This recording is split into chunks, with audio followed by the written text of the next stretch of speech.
Hey, everybody, what's going on? This is your man, Big B, Brian Hanley, and welcome back to Steelers Almighty. Appreciate everybody being in here. This is our scouting report episode.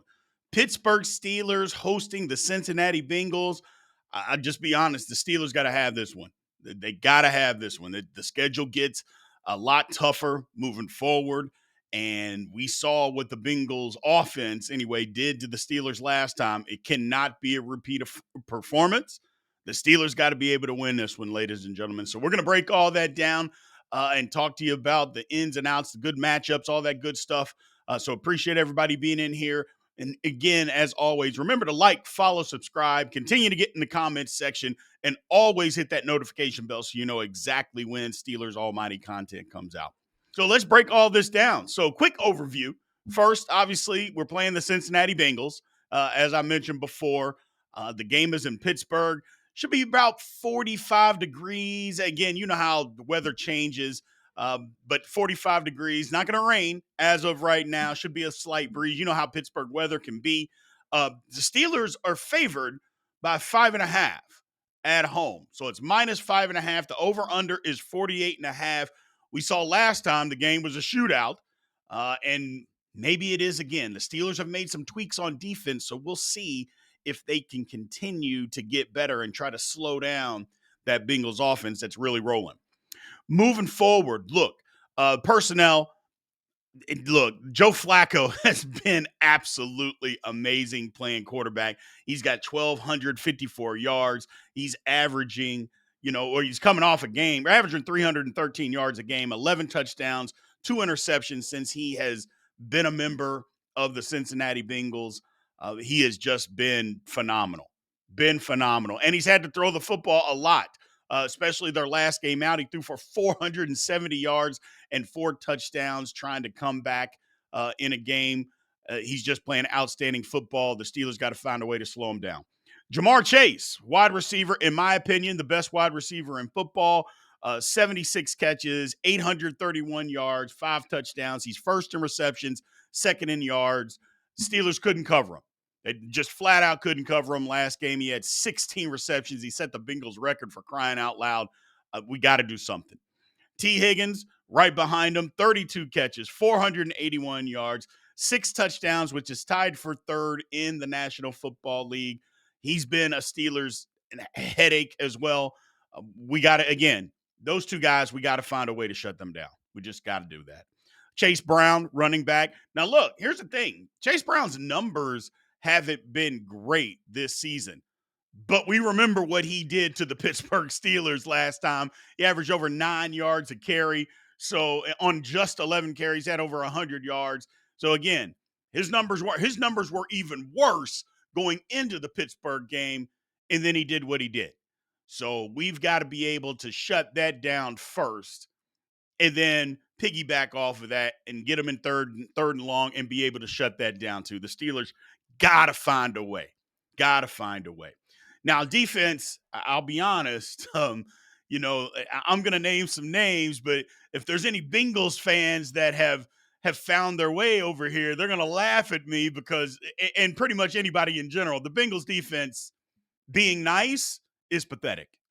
Okay, that's being very, very nice. Look, they do have a player, though. DJ Turner, very good cornerback, leads the league in passes defended. He's very good. Had a big interception against the Pittsburgh Steelers the last time that we played. Look, I mean, he's good, but there's not many. Jordan Battle is a safety, not a great tackler. Demetrius Knight Jr., linebacker, just rookie, not playing good football. I mean, their defense, I know Steelers fans are like, man, our defense is bad. It's not as bad as the Bengals. It's just not, people. It's just not. Of the free agent acquisitions, the Bengals focused on their guys. I mean, you saw they signed Chase, they signed Higgins to big long-term deals. That's what they wanted to do. So they concentrated on bringing their own guys back. As far as their top draft picks, look, Ja'Marr Stewart, I think we all know the story with that. But having said all of that, he's not playing well. It just is what it is. He's not playing well. Demetrius Knight Jr., again, a starter. Dylan Fairchild, interior offensive lineman, a starter. Barrett Carter, starter. Jalen Rivers, starter. They got a lot of these guys that are starters. Now, offensive linemen haven't been bad, especially Jalen Rivers. He's not bad. He is not bad at all.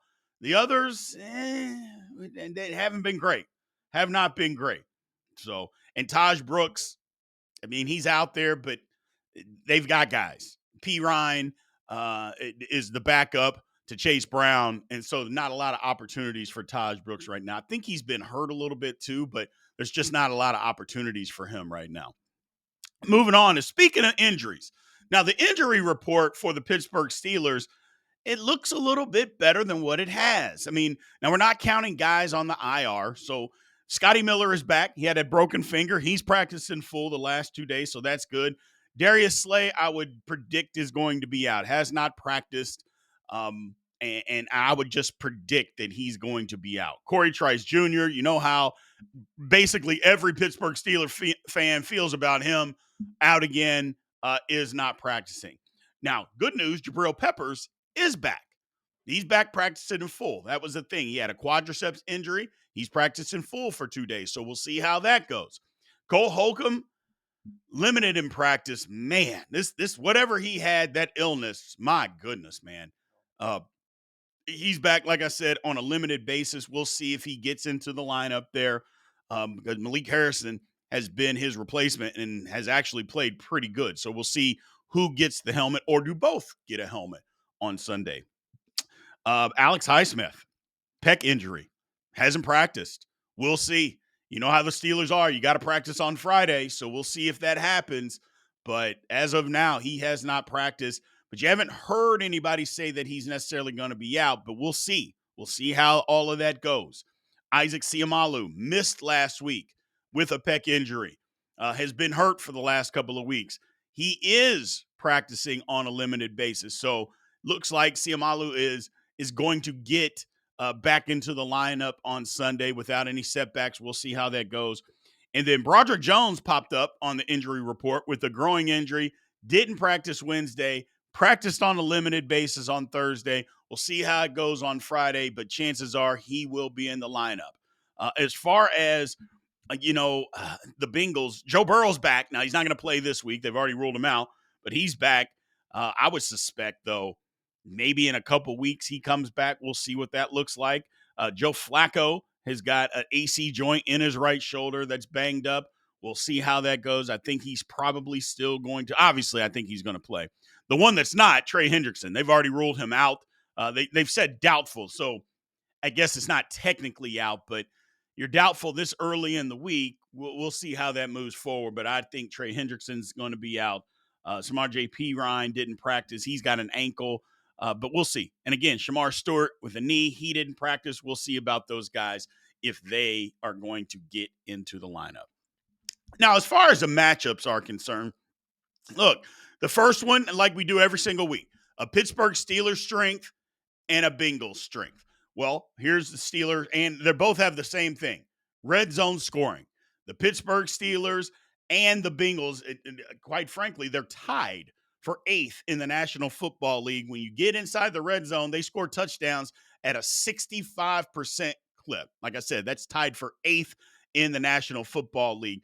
The funny thing about that is they're both tied, and both of those numbers have gone down in recent weeks for both of them. We saw what the Steelers did against the Chargers. First of all, they only got there once and didn't score. But even you go back the week before against the Colts, they were at 50%. A lot of people think 50% is not horrible, and it isn't horrible, but the Steelers have been a lot better than that. They were at 77% going into that game. So now they're down to 65%. We got to get that number going up and going back a different direction. But both, like I mentioned, both teams, they score touchdowns. They're tied for 8th in the league when they get into the red zone. But the Steelers, first of all, they got to get there. And then when they get there, they got to start scoring touchdowns. Don't give up, even if it gets to 3rd and long. Don't give up and settle for a field goal. Steelers can't. This is not going to be a field goal game. So don't get in the habit of 3rd and long. We'll throw it and gain 5 yards and kick a field goal. No, absolutely not. Cannot do that this week. Now, Pittsburgh Steelers strength against the Bengals weakness. Look, it's still, I know it didn't happen the last game when we played them, but the advantage is still the Pittsburgh Steelers edge rushers and just overall off defensive line against the Bengals offensive line. That is where they have the advantage. Now, I know what everybody will say. Well, Big B, it didn't happen the last game. You're 100% right. It didn't happen the last game, but that still doesn't mean that that's not where their advantage is. Steelers are coming off a game. Chargers O-line is really banged up and is bad. They had 5 sacks. The defense played better, but it didn't amount to a victory. Now, that's not the defense's fault. Let's not kid ourselves. We know why the Steelers lost last week, but that's where their advantage is. You go through some of these numbers. The Steelers are second in the league, averaging 3.6 sacks a game. Again, we had 5 sacks last week against the Chargers. The Bengals, they still struggle to protect the quarterback. They're 19th in the league, giving up 2.4 sacks a game. Got to get after the quarterback. And they have to continue to get after Joe Flacco and get him on the ground. The last game, they went to the quick game. We ran a lot of man coverage, 3-step drops. They got the ball out of his hand. Steelers are going to have to do some work on the back end to make him hold it just a little bit so that the pass rushers can get there. And without having to blitz, 5, 6 guys. Steelers don't need to do that. They need to be able to get home with 4. You get home with 4 and do some stuff on the back end, that will help. That will absolutely help. Now, this one's about as obvious as it gets. The Steelers' weakness against the Bengals' strength. It is the Pittsburgh Steelers pass defense against the Cincinnati Bengal passing offense. It's about as easy as it gets. Look, the Steelers are the worst team in the National Football League when it comes to defending the pass, 269 yards a game. Over the last 3, the Steelers have given up an average of 290 yards. Absolutely disgusting. And, oh, by the way, the Bengals are a part of that 290 yards. They just have to be better. They just have to be better. Now, again, they were better last week. And the week before, I know the defense played better as a whole, but Daniel Jones still threw for 342 yards. So I get a lot of that was kind of in garbage time, but 342 still 342. Okay. Got to be able to shut it down. We can't go and just let them dink and dunk in any third down like they did the last game. And it was just embarrassing. Got to get off the field this week. Got to get off the field. The Bengals, believe it or not, are 13th in the league in passing. A lot of that has to do with early on in the season, but they're at 229 yards a game. However, over the last 3, the Bengals are averaging 331 yards a game, including, like I mentioned, a 470 spot the last game out. So Joe Flacco and this passing offense is clicking on all cylinders. So the combination of Flacco, Chase, Higgins, they've proven to be very, very lethal, ladies and gentlemen. That is proven to be something that the Steelers have had trouble all season long. They're hitting on all cylinders.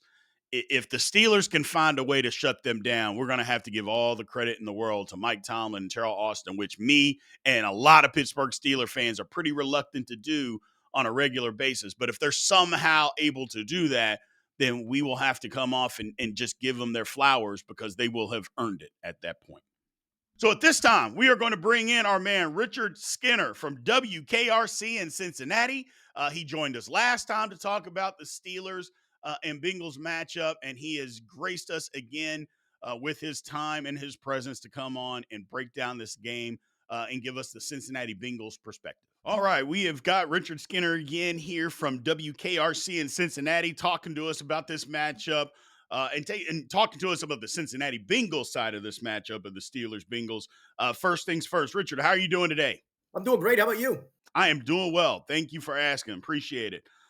So this is the beginning for the Bengals, of a tough stretch of football games. They got at the Steelers, the Patriots, at the Ravens, at the Bills, then the Ravens again. Look, we know what their record currently is, but this is kind of the defining stretch of the season here. If they can somehow get out of this, whatever it's going to be, but this is going to kind of make or break their season if it had already hasn't happened. Yeah, it probably already has been broken. Right. But we've seen this team go on late runs before to get back into a playoff race. I mean, they were 4-8 last year, won the last five, and literally went down to the last a 4 o'clock game that they needed somebody to win for them, but they were in it till literally basically the last day of the regular season. But to your point, they're an underdog this week to the Steelers. They're probably going to be an underdog to New England. They're going to be an underdog in Baltimore. They're going to be an underdog in the other two games in that stretch at Buffalo and then probably back at home against Baltimore. So it is conceivable they lose all five. I think the hope is that maybe Pittsburgh's offense is broken more right now than the Bengals defense is broken. Right. I don't know if that's the case entirely because the Bengals defense is really broken. Maybe they can find a way to fix things in the bye week. I don't know what magical elixir they have because they're not getting any new personnel back. In fact, they're losing a key member in Trey Hendrickson, who's already been listed as doubtful to play in this game, which means he probably won't. And so they're trying to hang on for the whole excitement of Joe Burrow coming back on Thanksgiving night in Baltimore. That seems to be his timeline. He talked about it to us on Monday. If you go to Pittsburgh, steal this win, come back home, and maybe you catch New England in a downtime. And, they've got that long gap between a Thursday night game and when they play the Bengals. And sometimes that's not a good recipe for teams, as goofy as that sounds. So, maybe you steal these two wins and Burrow comes back for the Baltimore game and you do have renewed hope because you have three winnable games at the end of the year in Miami and then Arizona. It's at Miami, but then Arizona at home and Cleveland at home. But I mean, can you get to those games having any meaning whatsoever? I think it's a long shot. Right. Yeah, it's a tough stretch. But like you mentioned before, they've gone on runs before. So who knows? And especially the way the offense is playing, we'll start there. Joe Flacco has just been incredible. Just playing outstanding football. But he's kind of had to. But even saying that, how's he doing it? What is going on that this offense has been so good since he's become the starter? And it wasn't good for the very first half of when he came in. Let's not forget. I mean, he came in on a Tuesday and started on a Sunday in Green Right, Bay. right. And the first half was a disaster. Second half, though, he admitted, he knew how good T. Higgins and Ja'Marr Chase were. He just didn't realize to what extent till he started throwing to them. Like, put it anywhere near them, and they're going to. He always says, he goes, they don't just catch it, they snatch it. And I think he started trusting throwing them open a little bit more. Hmm. He started using checkdowns a lot more to Chase Brown, and Chase Brown's had some really nice games, both on the ground and in the checkdown game. Andre Oshabash, the third receiver, has struggled with drops, but's coming off a good game there. I think it's a combination of a lot of things. I think it's him realizing I'm playing with the best two wide receivers I've ever played with in my life. Dude still spins it. I mean, he's Yeah. not the most mobile guy, but he still spins it. And I think it's the combination of him being the right fit, the right time. When they made that trade, I think I said to you before the Steelers game, it was like, okay, you needed to get some level of competent quarterback play, but I didn't expect it to be superstar level of quarterback Right. play. And I mean, the last three games, they've scored 33, 38, and 42 points. And Joe Flacco's been a huge reason why they've been able to do that. Unfortunately, they lost two of those games, but Right. I don't know. And then he did the last game with the sore AC joint in his arm. Only practiced on the Thursday before the Bears game. He's only going to practice on this Thursday before the Steelers game. Sounds like he's going to give it a go, shoot it all up again, and go from there. I think everybody's kind of waiting for the bubble to burst with Joe Flacco. Like, okay, this is 41-year-old Joe Flacco, and we saw him the first game of the year up in Cleveland. And while some of that was on his receivers, Jerry Jeudy being among them dropping passes, still Joe Flacco hasn't exactly lit up the football world like he's done for this 3-game stretch for the Bengals. This has been insane. Right. Yeah, yeah, he's just played some crazy good football, and you're right. It's not that he hasn't been a good quarterback. We've just haven't seen him play this well. It's just this late in anybody's career playing this way. Moving on from that, the running game was an issue, a huge issue for the Bengals early on. Now, this last game, it wasn't great, but I think that was more because they got behind so much and they had to throw the football to catch up. But the Steelers helped. Allowing Chase Brown to get off in that game, he averaged over 9 yards a carry, and then the following week against the Jets, they ran up and down the field. What has changed in this running game for the Bengals? Yeah, some of it is what is coach speakish, if you will, and I believe in a little bit of it. Like one thing's off on this play, and another thing was off on that play, and one guy missed a block on this play, another guy missed a block on that. The running back maybe missed a hole or missed a cut by just a hair, and there was some truth to that. I do think getting under center more has helped. I think, Chase Brown running downhill has helped. I think some of the runs that come off of Chase Brown running downhill have helped. Samaje Perine, to your point in that Jets game, he had a big game. He had 90-plus yards rushing in that game as well. So it was both he and Chase Brown. I think that's what's clicked a little bit of the coach speak part of, hey, early in the year, we were just missing by a little bit. Okay, well, when you start stacking up 50-yard games, game after game after game, it's more than just a little bit, in my opinion. But I do think there was a little bit of truth to that. I think some of it, too, is you've had some continuity on the offensive line. You've had, rookie Jalen Rivers started at right guard since the Minnesota game. That's been kind of a constant. You got Dylan Fairchild, your rookie back. He started at left guard the last couple of games. It's been kind of a turnstile at some of these guard spots. I think this will be I'm doing this off the top of my head, I think this will be the third straight game they've started the same combination of offensive linemen. And obviously the last two games have been really, really good point production wise. I think that's helped too, is just getting a 5-man group so they can mesh together. And I think they're starting to mesh a little bit up front. They're doing a real good job in pass blocking too. Gotcha. You talked about Ja'Marr Chase and T. Higgins, which, and I don't know why people don't want to not enough people just want to just say this is the best duo in the National Football League. I don't get that. I think it's crazy that people don't say that enough. Having said that, these guys are, again, lighting it up. They lit up the Steelers last time. I'm assuming they're going to try to do the same thing. It was a lot of quick game stuff. Just try to drop back quick, get the ball out of Flacco's hand, a lot of 3-step drop type of stuff. I'm assuming they're going to try to do the same thing, because Steeler fans, and myself included, a lot of people were like, man, they knew and they admitted it. They knew exactly where the Steelers were going to be. We're just going to throw the ball to where they're not going to be. Pretty simple stuff. I mean, it wasn't, it didn't have to be a rocket scientist to be able to figure that out. I'm going to hope, and again, this is just a hope, Richard, that the Steelers are going to have a different plan. And if they do, what are some of the things that you think the Bengals are going to try to attack? Because the Steelers defense has been playing better the last couple of weeks. Yeah, I mean, they played a lot of man in that game, and you just can't play these guys man. I mean, you just can't.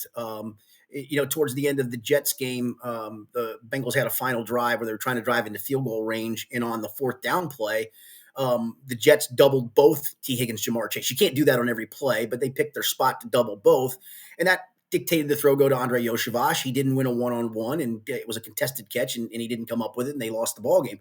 I would suspect you'll see some more zone. I would guess. I'm going to guess they'll choose to double Higgins sometimes, Chase other times. Because I'll be honest, I mean, I just don't know how you play these guys man-to-man. I know that's the bravado to some degree of, hey, man, this is what we do. We're going to do it, and we're going to get to the quarterback quicker than you can get it out of your hands. But that's the one thing about Flacco. He does, to your point, he gets it out quick. He diagnoses pretty quick, and he's more than willing to take a check down very quickly. Like if he sees something he doesn't like, take the check down, take the easy completion for 5 yards, keep moving forward. So to your point, I'm really interested to see what the Steelers do defensively in this game, because what they did in the last game, they couldn't stop them. No, literally could not stop them at all. Moving to the defensive side of the football, look, I'm not saying anything or breaking any news that Cincinnati fans don't know. It's been a disaster. They can't stop anybody, especially in the run game. The last 3 games, it's 228 yards a game. That is, I don't think people understand how many yards that is in the National Football League. That is incredible. What is the problem, Richard? It's multi-leveled. So let me just give you a couple of numbers. The Steelers gained the most yards against the Bengals, and again, I think it's the biggest game the Steelers have had yardage-wise, 396. The Jets had 502. In the 2 games before the Jets played the Bengals, and in this past week against Cleveland, the Jets had 470 yards combined in those 3 games, and the Bengals gave them 502. The Jets ran for 254 yards. The Bears ran for 280 yards. You know this. You don't run for over 200 yards very often as a team in the National Football. If you run it for 130, you're a pretty good rushing attack. And 2 teams basically doubled that on them. They really struggle up front of getting off blocks. They got 2 rookie linebackers who take a lot of false steps. I don't know how much you follow ProFootballFocus.com. I don't think they're the be-all, end-all, but they do. They can kind of sometimes back up what your eyeballs are showing them. Well, one rookie linebacker, Demetrius Knight's the 80th rated linebacker out of 82, and number 82 is Barrett Carter, the other rookie linebacker. I mean, there was a play in Green Bay, and I get it. They're still learning on the fly. Green Bay had the ball first and goal with their first down at the 14-yard line of the Bengals. Josh Jacobs, the running back, and you could see it. I didn't even need a replay to see it. Handoff goes up the middle. One guy goes to one C gap. The other guy goes to the other C gap. And right up the middle goes Josh Jacobs to the A gap, strolling into the end zone for a touchdown. Those are the things that happen. You have 2 safeties that don't tackle. In fact, I think going into last week, because it's probably going to be skewed because the Bengals had the bye, so some teams have one more game than they do. They had the three worst tacklers in the National Football League, three most missed tackles in Demetrius Knight and the two safeties, Geno Stone and Jordan Battle. Um, they're not very good at corner other than DJ Turner, who's evolved into a Pro Bowl caliber player. I mean, he did give up that big pass to DK Metcalf in the Pittsburgh game, but otherwise, DK didn't do a whole lot on him. This past weekend, he traveled with Rome Odunze. Rome Odunze had 4 targets and no catches. I mean, he leads the league in passes defense. He's been great. That should actually be a thing that you can build around. Like, I've got a shutdown corner. I can travel with the other best receiver. Now I can scheme for the rest of this stuff. They can't even do that.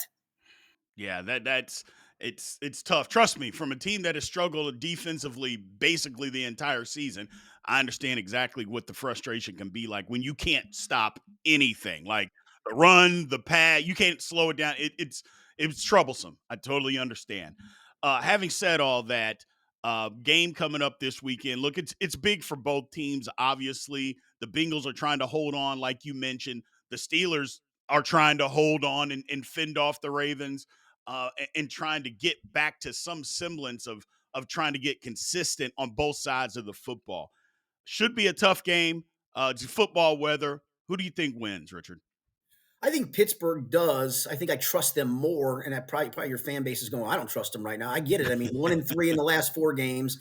The Indy win was a good win. It looked like, okay, that's a big win. You know, you're stemming whatever tide that Bengals loss gave you and the Green Bay loss gave you, and then go out and lay an absolute egg in Los Angeles. I mean, they've lost 3 of 4. They look uglier and uglier every week doing so. I mean, Indy's a great win, don't get me wrong, but when a team turns it over 6 times, you're probably supposed to win that game. And so I go back to I still trust Pittsburgh more. I don't trust anything about this Bengals defense until they can prove otherwise. It's impossible to trust them. I mean, they won the Steelers game by the skin of their teeth because of their offense, and Right. because, thank God, Aaron Rodgers can only throw it 70 yards instead of 71 yards into somebody's hands on a Hail Mary.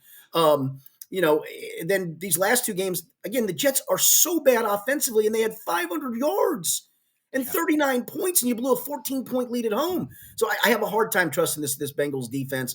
I think the Steelers win it at home. If not, I got to be honest with you, Brian. If the Bengals come in there and let's just say the defense has maybe their best performance of the year, or Aaron Rodgers has another, mid to bad game, Right. I think the Steelers have some real problems on their hands at that point, and I just can't see them losing a game. These are the games that they find ways to win, in my opinion. It is. It is. A lot of Steeler fans always call Tomlin games. This is not a Tomlin game. This is a game that the Steelers usually typically win after laying an egg the week before, but we'll see. Richard, I appreciate you giving us your time, man. Thank you very much. Again, for all the people out there that don't know where to find all the good stuff that you do, please let everybody know where they can find you. Yep, head to local12.com/sports, or you can find me on the X at local12skinny. Okay. Thank you very much. We appreciate you, and we will talk to you again soon. You got it, Brian. Take care. Mhm. All right. We want to thank Richard again, man. Anybody out there, if you're a Bengals fan and you have stumbled across the algorithm has brought you here, number one, subscribe. I know you don't like the Steelers, but go ahead and subscribe. But also make sure you go and follow all the good stuff that Richard does. He's a great guy and doesn't have to give us his time, and he did. I can't thank him enough for doing that. Now the outcome. Okay, let's break it down again. Pittsburgh is where the game is going to be played. I suspect that Steeler fans are going to be very, very rowdy for this football game. As far as the coaching is concerned, the last couple of weeks, I've taken coaches over Mike Tomlin, not this week. Mike Tomlin has accomplished much more. And look, Zach Taylor is fighting for his job. Now, I don't know if he should be based on all the injuries, but that defense is atrocious. But we've seen Cincinnati stick with coaches for a while. We've seen it happen. So maybe they're going to do it again. I don't know. But either way, Mike Tomlin is the better coach in this matchup. Now, as far as the history is concerned, this is no contest. The Steelers dominate this series 71-41. However, the last 2 matchups, Cincinnati Bengals have won, including at the end of the year last year and our first meeting this year. Steelers got to turn that around. Got to turn it around. And I mentioned this before. We got to win this football game. We'll talk a little bit more about that here in just a second, but they got to win this football game. As far as the rosters are concerned, look, the wide receiver position is not even remotely close as far as being connected. I mean, the Bengals wide receiving core is miles better than the Steelers. But other than that, where do they have the advantage? I know some people tried to say tackles last year, and maybe because Orlando Brown is a better tackle than Broderick Jones, but I'm not giving you Aris Mims over Troy Fautanu. I'm not going to give you that. And I'm not going to give the rest of the Bengals line being better than the Steelers either. So other than wide receiver and left tackle, the Steelers have better football players at every single position. So that matchup, as far as roster goes, the Steelers have the better roster. It may not play that way. We saw that last time, but they have the better roster. Now, as far as actual matchups, look, the matchups for the Steelers, it favors the Steelers. You know, because again, I understand that the skill position players for the Cincinnati Bengals are going to cause the secondary of the Steelers a lot of problems. It's just going to. But everywhere else, if the Steelers were able to run the football and just kept running the football in the last game, they would have won, in my opinion. But they didn't do that. So they have to continue to do that. The Steelers have the advantage in the matchups. The secondary, the Steelers secondary versus the Bengals skill position players, the Bengals have the advantage, but not anywhere else. And that's why when you talk about actual matchups, the Steelers have the advantage. So brings us to the outcome. Steelers got to have the football game, ladies and gentlemen. There's just no ifs, ands, or buts about it. They have to win this game. And I'll go so far out on a limb to say if the Steelers don't win this game, they are not making the playoffs. Let me repeat that. If the Steelers don't beat the Bengals on Sunday, they are not making the playoffs. Now, there's a lot of people, and myself included, I don't know that they're going to make it anyway. But if they don't win Sunday, it's not happening. But I think they're going to win this football game. I think they're going to win this game. I think it's going to be a little bit more high scoring, but the Steelers got to find a way to slow them down. But I think the Steelers win it because, again, the Bengals defense is just not good. And if Steelers can figure it out on offense, stay with the run game, for crying out loud, Arthur Smith. Stay with it. They didn't stop it last time. You just went away from it. And then when we went away from it, we turned the ball over, we got behind, and then we couldn't run it. Stick with the run. Even if you run it 10 times in a row, if you're running it for 5 yards a carry, just run it for 5 yards a carry. Who's going to be mad at you if you just run for 5 yards a carry all the way down the football field? Nobody cares. Nobody cares. I got the Steelers in this one, 33-27. We got to have this one, people. We got to have it. It's make or break time. It's just make or break time. We haven't given ourselves any room. The Ravens are right on their heels.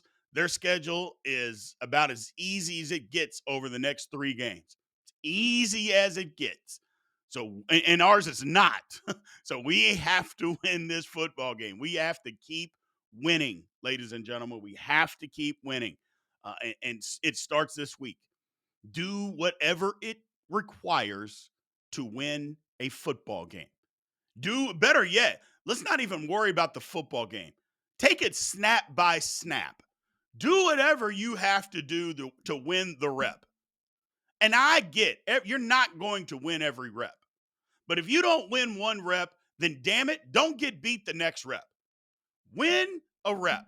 Go to the next play. Win that rep. Break it down that easy. If the Steelers do that, they will be fine. They will be fine. But if you get ahead of yourself and think you got to do all this dynamic stuff when you don't have to, it could be trouble. I'm just telling you, it could be trouble. So appreciate everybody being in here, people. Thank you very much for all the support that you guys have given. Remember to like, follow, subscribe, continue to get in the comments, and always hit that notification bell so you know exactly when Steelers Almighty content comes out. Until next time, ladies and gentlemen, aloha.